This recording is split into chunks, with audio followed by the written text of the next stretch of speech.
వాళ్ళు పేల్చేసింది బాబ్రీ మసీదుని కాదు, ఈ దేశపు రాజ్యాంగానికి ఉన్న పునాదులను పేల్చేశారు, నమ్మక ద్రోహం చేశారు. అది చదవండి తెలుస్తుంది. Thank you.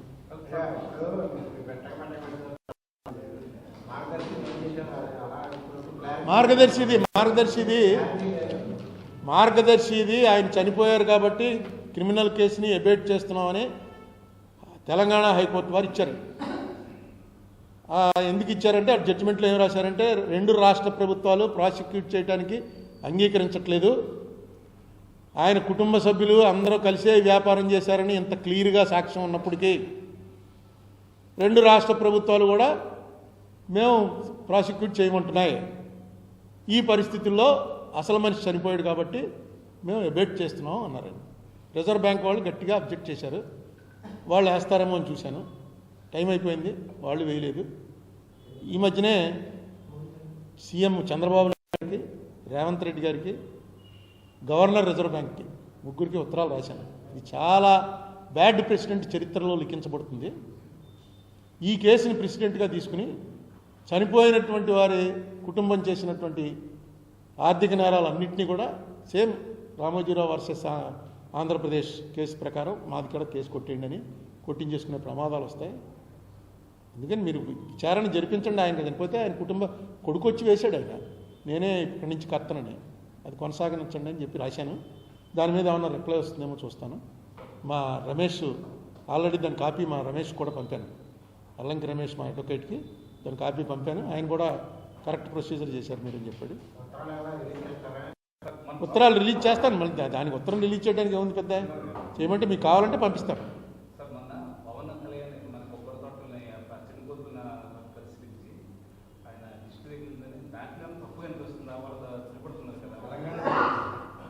అంటే మామూలుగా మీరు నేను అంటే పెద్ద తప్పేం కాదు, కానీ పవన్ కళ్యాణ్ ఒక ఆల్మోస్ట్ సీఎం అవ్వాల్సిన వాడు, సీఎం అవుతాడేమో అనేటువంటి అనుమానం నాలాటోళ్ళకు ఉంది, అవ్వాలని కోరిక కూడా ఉంది. ఆ స్టేజ్ ఆఫ్ లీడరు, ఆ స్టేటస్లో ఉన్న లీడరు మాట్లాడేటప్పుడు 1-2 సార్లు ఆలోచించాలి. నేను విన్నాను, అంతా తెగ తిరిగేస్తాను కదా ఆయన. మన రాష్ట్రం ఇక్కడ పచ్చగా కనపడడం వల్లనే అప్పుడు తెలంగాణది అభివృద్ధి చూడినప్పుడు విభజన జరిగింది.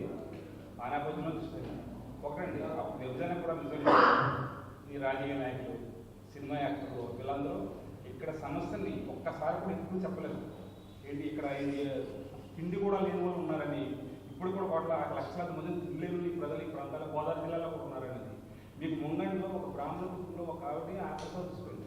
నేను మోర్తాను 98లో ఒక ముంగండిలో పండితుల ఊళ్ళో బయటికి వెళ్ళి తెచ్చుకుని ఎవరైనా సరిపోయింది.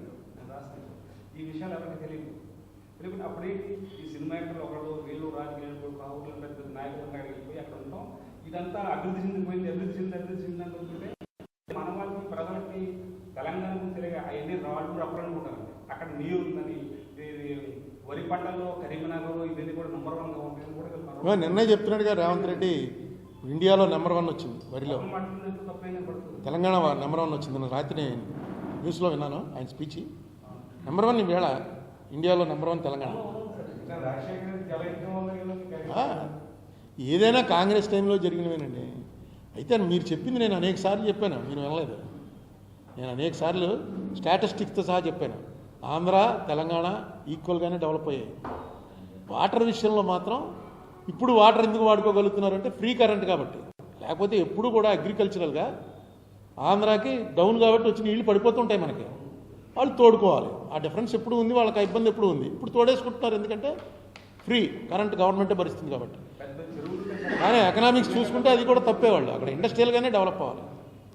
నెక్స్ట్ మనకేంటంటే ఇప్పుడు చంద్రబాబు నాయుడు గారు ఎంత డెవలప్, అన్నీ అమెరికా నుంచి వచ్చేస్తుంది, అక్కడి నుంచి వచ్చేస్తున్నాయి డబ్బులు, గూగుల్లో వచ్చేసింది, ఆదాని వచ్చేసాడు, అందరూ వచ్చేస్తున్నారు, అంత బాగా. మీరెందుకు రారు? మీ హెడ్ ఆఫీసు ఇంకా హైదరాబాద్లోనే ఉంది. మీ హెరిటేజ్ హెడ్ ఆఫీస్ తీసుకొచ్చి అమరావతిలో పెట్టండి. ముందు పెడితే ఏంటి, మనకేంటి ప్రయోజనం? ఆ ట్యాక్స్ ఇది మనకు వస్తుంది. ఇన్కమ్ ట్యాక్స్, కార్పొరేట్ ట్యాక్స్ ఏదైతే కలెక్షన్ అవుతుందో, ఏ స్టేట్ నుంచి కలెక్షన్ అయితే ఆ స్టేట్ అకౌంట్లో పడుతుంది. అలాగే జగన్మోహన్ రెడ్డి, భారతీ సిమెంట్స్, సాక్షి, అతనికి ఉన్న వ్యాపారాలు అన్నీ హైదరాబాద్లోనే ఉన్నాయి, ఇక్కడికి రారు. సినీ పరిశ్రమ సరే అది ప్రైవేటు, వాళ్ళని మనం అడగలేం, వాళ్ళకి ఇష్టమైతే చేస్తారు. అది వీళ్ళిద్దరు ముఖ్యమంత్రులను ఇద్దరు కూడా స్టేట్ డెవలప్మెంట్ కోసం, అందులో చంద్రబాబు నాయుడు గారు ప్రధానంగా. ఈయన ఎప్పుడు 15 ఏళ్లలో మనం ఈయనకి నిజంగా తెచ్చినవన్నీ లెక్కేసుకుంటే ప్రపంచంలో ఉన్న ఇండస్ట్రీలన్నీ ఆంధ్రాలోనే ఉండాలి. ఆంధ్రప్రదేశ్ అనండి, ఆంధ్ర అనండి, అన్నీ ప్రతిసారి పెడతారు. ఇన్ని కోట్లు వచ్చాయని చెప్తూ ఉంటారు. అది మొట్టమొదట మనం వచ్చి అప్పుడు మీరు కూడా రండి అని పిలవాలి. ఏమండి అమరావతి అనేది అసలు నేను బుక్ కూడా అమరావతి అని బుక్ కూడా రాశాను. నాకు అర్థం అవ్వట్లేదు నిజంగా. నాకు అమరావతి ఏంటన్నది నాకు ఇప్పటివరకు ఏం చేస్తున్నారు, ఏం జరగబోతుంది అన్నది నాకైతే అర్థం కావట్లేదు. అంటే మోడీ గారు డబ్బులు ఇవ్వడంగా ఆయన జేబులో డబ్బులు ఏం కాదు. ఇక్కడ ఇచ్చారంటే మొత్తం ప్రపంచం అంతా ఎందుకు ఇవ్వట్లేదు స్పెషల్ కేటగిరీ స్టేటస్? ఇక్కడ ఇస్తే దీనికన్నా ముందు నుంచి డిమాండ్ ఉంది. బీహార్ ఉంది, రాజస్థాన్ ఉంది, మధ్యప్రదేశ్ ఉంది. ఎక్కడి నుంచి వాళ్ళకి ఏం చెప్పాలి? అందుకే దీనికి ఏదో డబ్బులు ఇస్తాం, ఆ డబ్బులు ఇస్తూ ఉంటారు. అది ఇవ్వరు. ఏ రూపాయి ఇచ్చినా పార్లమెంట్ ఆమోదించాలి. అక్కడ పార్లమెంట్ ఆమోదించే ముందు మొత్తం రికార్డులు పెట్టిన తర్వాత ఏ దేశానికి ఎంత ఇచ్చారు, ఏ రాష్ట్రానికి ఎంత ఇచ్చారో క్లియర్గా. దీనికి ఒక పద్ధతి ఉంది. ఊరికే పిఎంకి సంబంధించిన పిఎం రిలీఫ్ ఫండ్ ఇలాంటివేవో ఆయన సంతకం పెట్టి ఇచ్చేయచ్చు. కానీ దేశం ఉన్నటువంటి ఆర్థిక వనరులను పెట్టడంలో ₹1 ఇచ్చినా సరే దానికి ఎలా ఇవ్వాలి అన్నదాని మీద చాలా ఇది జరుగుతుంది. మోడీ గారి టైంలో కాబట్టి అడిగేవాళ్ళు లేడు కాబట్టి వాళ్ళకి ఎలా కావాలంటే అలా రాయించుకుని ఇచ్చేస్తుంటారు. అది కూడా ఆంధ్రాకి నేను అనుకోవడం చంద్రబాబు నాయుడు మీద మోడీ గారిది, చంద్రబాబు నాయుడు గారిది కేవలం రాజకీయ స్నేహమే తప్ప వాళ్ళ మనస్సులు ఎప్పుడూ కలవవు. ఎందుకంటే వీళ్ళిద్దరూ ఒకళ్ళనొకళ్ళు చాలా తీవ్రంగా అవమానించుకున్నారు. ఒక ప్రధానమంత్రి స్థాయి మర్చిపోయి ఆయన రాజమండ్రి మీటింగ్లో ఏం మాట్లాడాడో మీరు అందరికీ గుర్తు. ఒక ముఖ్యమంత్రి స్థాయి మర్చిపోయి సాక్షాత్ అసెంబ్లీలో చంద్రబాబు నాయుడు గారు మోడీ గురించి, మోడీ భార్య గురించి ఏమన్నారో.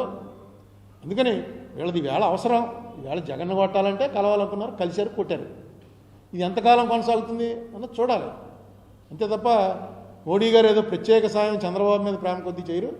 నెక్స్ట్ మొన్న బీహార్ ఎలక్షన్ గెలిచిన తర్వాత వాళ్ళకి కాన్ఫిడెన్స్ వచ్చేస్తుంది చంద్రబాబు నాయుడు గారు విత్డ్రా అవ్వడానికి.